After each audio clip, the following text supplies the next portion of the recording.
Shalom peuple de Dieu. Shalom bandeko nyonso azolanda biso na centre évangélique Bethesda TV. Tika ete Nzambe apambola bino. Ngolu na Nzambe ezala na bino. Yambo tobanda message ya lelo na ngito sambela muke. Père éternel Dieu tout-puissant, topamboli yo tokumi soko tozali Nzambe. Totiki moma oyo na maboko na yo, tosengi opesa biso attendement spirituel. Molimo santu na yo akamba biso du début jusqu'à la fin. Nyonso ezali kokumisa sengi na yo te ezala mosika. Kolo sunga ndeko nyonso akolanda biso à travers message oyo azala édifié par la puissance de le Saint-Esprit na kombo na Yesu Kristo tolobi. Merci Seigneur Jésus-Christ. Amen. Amen bien-aimé, tozali kolobela lisusu kaka sur les fondements. Terme ezali traiter avec vos fondements. Ngai na voya plus poto sambela. Bien-aimé, pourquoi tozali insister sur les fondements? Parce que fondement ezali eloko ezali ko tapisser ba vie na biso. Les fondements sont des choses qui ont tapissé nos vies. Cela ne date pas d'aujourd'hui. Ezali kambalona na lobité. Ezali bakambo salama kala de génération en génération et fanda. Oyo biso to éviter ba ye na biso basala, ba rien grand-parent basala, ancêtre na biso ba parents na biso. Des fois biso moko to sali yango. Mais ezali biloko akala oyo ezali ko influencer négativement biso. Ba fondement ezali ko décider na niveau de vie oyo mutu asengeli atteindre yango. Niveau de vie spirituel. Oko pela katulubi na moment moko so ngina sambeli. Mais on a là vie de prière et quitte. Pozo yeba to sai bisumu te. Eza ba fondement comprendre que olingo bima na kati ya prison. Ba gera ko koleka na niveau ana te poso oleki niveau ana okobima na niveau ba on va tikela. Ba fondement ezali ko décider ndenge ni okotanga ta Bible. Fondement ezali ko décider la vie spirituelle na yo. Ndenge nini okoyi ko gêner. Ozo poser za la estomac te boko ka gêner te. Te fondement ndalingo gêner te parce que gêner okoyi ba secret nini za na kati ya vinga. Ba fondement maléfique ezali ko décider même niveau ya vie na biso to ko zo na finance. Okomona mutu osali effort okobanda na 100 000, okobanda na 10 000 $, okobanda na 1000 euros. Mais aujourd'hui okiti na se. Yo ko jamais musala ya plus de 1000 euros. Okokoza jamais musala ya plus de 500 $. Il faut okita. Faut okobanda jamais okokoza eloko te ba limita yo na vie. Soki omoni ka kolingo mata soit maladie, soit bana babeli, soit so comprendre te. Pourquoi vina? Pourquoi? Bobani makamna baninga bazo prospérer bazo mata mais yo zo mata te. C'est parce que fondement eza mabe. Fondement ezali ko déterminer même vie matérielle na yo, même vie sociale, même vie conjugale. Ce qui na fondement na bino baloba abino ke bino bokobota kaka. Bokobala te.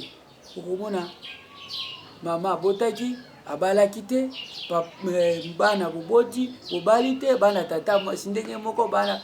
C'est-à-dire bino nyonso bozo mener même vie. So okomona batu bazo vivre ezali parce que ba fondement eza malamu te. Fondement eza ko déterminer même profondeur à chute na yo. Obandi commerce mbongo ebele.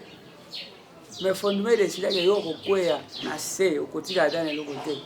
Omitu na kaneni na kwea. Omitu na neni makambo ekoma boye. Eza fondement de décida.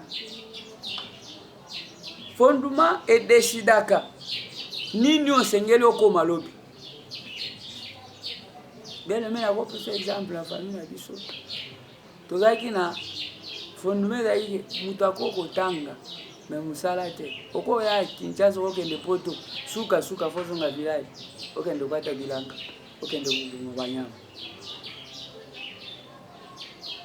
Mais tango to décider to buki fondement na lelo to ya ba médecin na kati ya famille. bamisusu bazotanga bamisusu toza ba licencié et tozosala na Kinshasa mpe tofandi na Kinshasa nani nazoloba ke fondement male fondement ekipaka te ozala poto ozala pasteur ozala Kinshasa ozala village ozala mondimi fondement ereklamaka motu nyonso fondement ereklamaka biso ata balobi ke oza archi okomona mutu mosusu aza focalise na makambo mosusu me azosala oyo alingi te ozomona Paul azoloba lobi eloko ngai nazolinga nasala bolamu naolinga nasala nakokosala te mabe nde ezobenda ngai parce que fondement na ye ezalaki malamu te okomona bato nyonso bazomene vie ya drogue vie ya masanga vie ya impudicité alcoolisme à cause ya bafondement Ésaïe 51 verset elobi que regardez le pierre dont vous avez été taillé, le fondement que vous avez été taillé. Fondement nini ya obima outa na nzete te osofanda moko musofanda totuna mama papa ndeko mwasi ndeko mobali omitunu lobi na bima ndenge nini oso imaginer ndenge nini famille ezali comment les gens mènent la vie dans la famille pour comprendre que fondement ils ont réclamé bien bato nyonso bazokende 90% ya baproblème tozalaka na yango eutaka na bafondement. Ecclésiaste chapitre 3 verset 15 ezoloba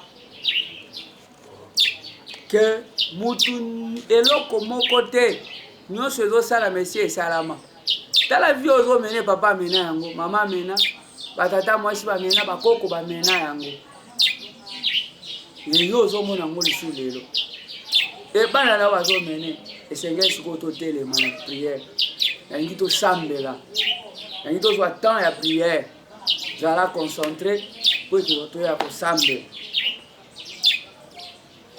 yebisa nzambe Seigneur limbisa masumu ya bakoko na nga na idolatrie basalaki kolo limbisa tosengi mawa na yo pardonne leur péché nasengi yo limbisa para na ngai limbisa mpe ngai moko na moment nazosenga pardon na yo eza likolo na ngai na kombo na Yesu Kristo na kombo na Yesu Seigneur nazosenga mawa na yo pardonner makambo b'alliance nyonso ya molili bakoko na ngai basinya bapara na ngai basinya ngai moko na sinya na nzela ba rapport sexuel na nzela ba maloba na nzela bisika na kotaki na nzela ba bain oyo nakendaki Seigneur pardonne nos péchés au nom puissant de Jésus-Christ au nom de Jésus ekende kosenga makila ya Yesu Kristo makila ya Yesu Kristo epetola yo epetola fondement nyonso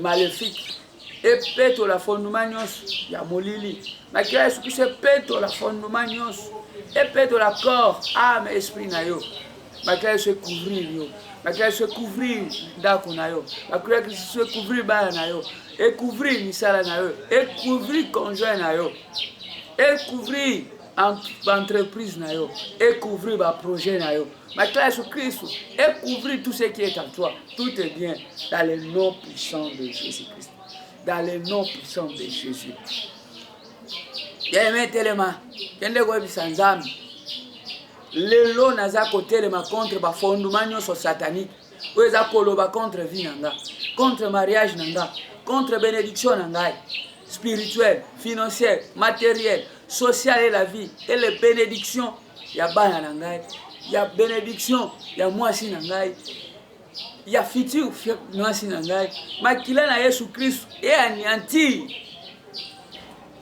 maloba nyonso mabe fondement nyonso maléfique na kombo na Yesu Kristo na kombo na Yesu delemeke dobondela loba kolo Yesu promesse nyonso bave nyonso bapara na nga bakoko na nga to mpe ngai moko na sala naza koanile yango na influence eza koinfluencer vie na nga mpe eza koinfluencer vie ya bana na nga na anile yango na kombo na Yesu Kristo bapromesse nyonso oyo tosala oyo bakoko basala na baesprit ya mai na ba esprit de mort ba promesse nyonso na idolâtrie oyo eza koautorize eza kozwa accès na kati ya vie na ngai na bapamboli na ngai naza korejete yango mpe naza koanile yango par le sang de Jésus.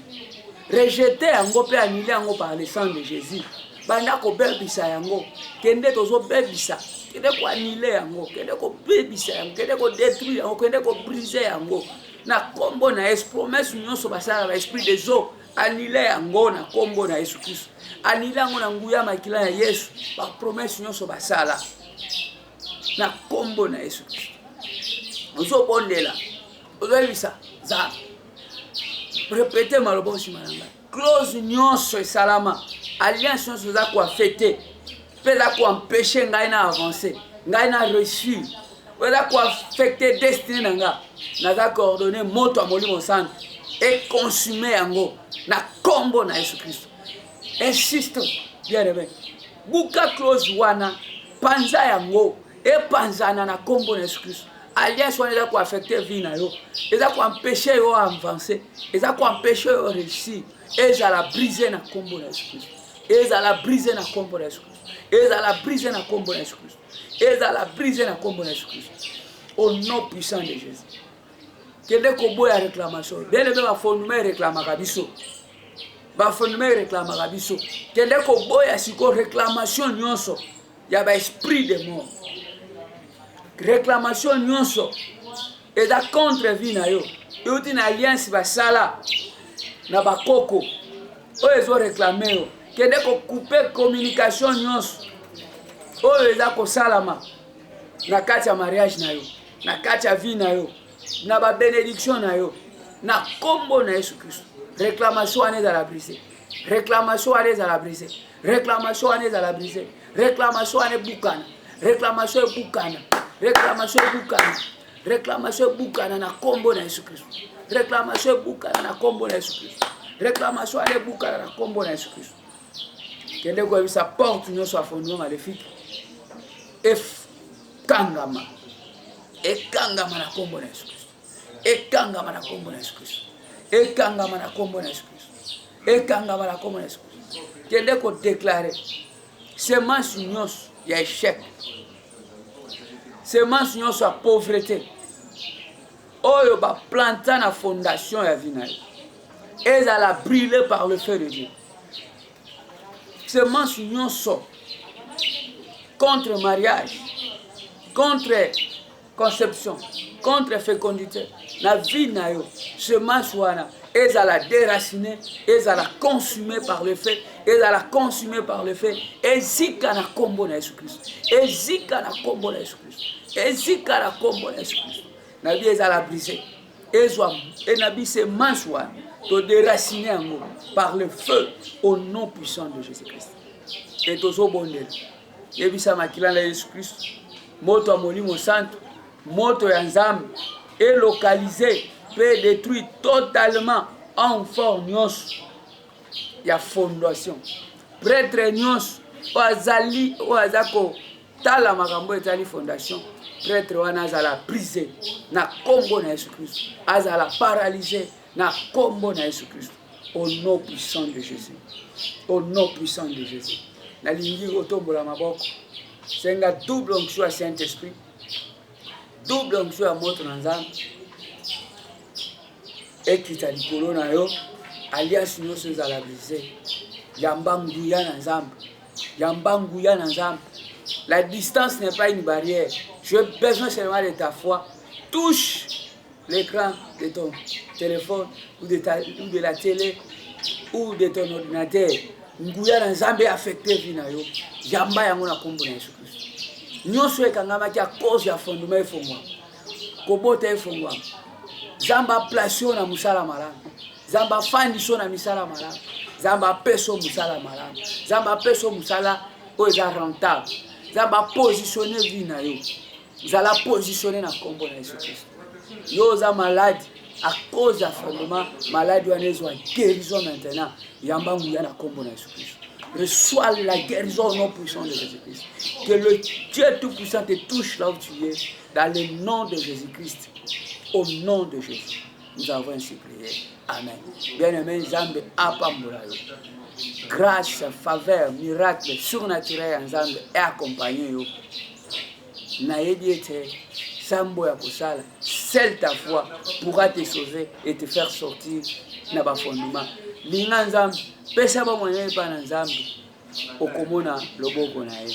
Na kombo na Yesu Kristo na bondeli po na yo, na bondeli po na ndako na yo, po na biloko na yo, po na bana na yo, po na mwasi pe mobali na yo, fitir époux na yo, épouse na yo, na kombo na Yesu Kristo. Soyez bénis. Tokutani na balasima. Kobosana te, ko partager message et pas abanira mosusu. Dans le nom puissant de Jésus-Christ, nous avons ainsi prié. Amen. Soyez bénis.